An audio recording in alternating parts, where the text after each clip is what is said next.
Bien, mon métier, ça consiste tout d'abord à éduquer. Et si on reprend l'étymologie de l'éducation, ça renvoie en fait au fait de poser une empreinte sur quelqu'un, sur une personne. Et c'est exactement ce que je fais donc avec les élèves, dans le sens où je leur pose une empreinte à travers certaines valeurs, certaines conduites motrices, et qu'on va les aider à acquérir pour le reste de leur vie. Alors, il y a tout un tas de savoir-faire. Ça peut aller de la démonstration explicitée, ça peut aller du travail en coopération entre les élèves, où on va les laisser un petit peu plus en autonomie. Voilà, ça va être tout un tas de postures qui vont nous aider à faire travailler les élèves. Attention!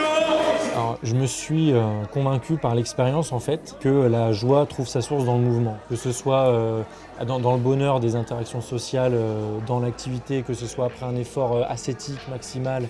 Et pour les élèves, c'est s'en rendre compte en fait, c'est leur permettre de prendre conscience et de passer d'une posture où parfois certains sont peut-être un petit peu réticents vis-à-vis de la pratique, et où très vite, une fois qu'ils se rendent compte que physiologiquement déjà les endorphines font le travail, et puis qu'après psychologiquement le bien-être global qui se dégage d'un effort, du sentiment d'appartenance à un groupe, c'est de leur permettre de prendre conscience de ça en fait, qui est très important.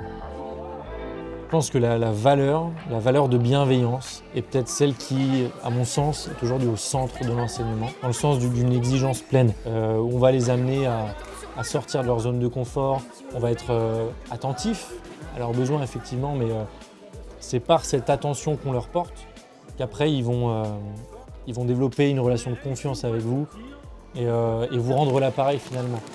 Alors là vous avez tout gagné, et puis là voilà, il n'y a plus qu'à laisser essaimer cette valeur de bienveillance, et c'est que du bonheur chaque jour, c'est le plus beau métier du monde, sans aucun doute. Je m'appelle Clément et je suis professeur d'EPS.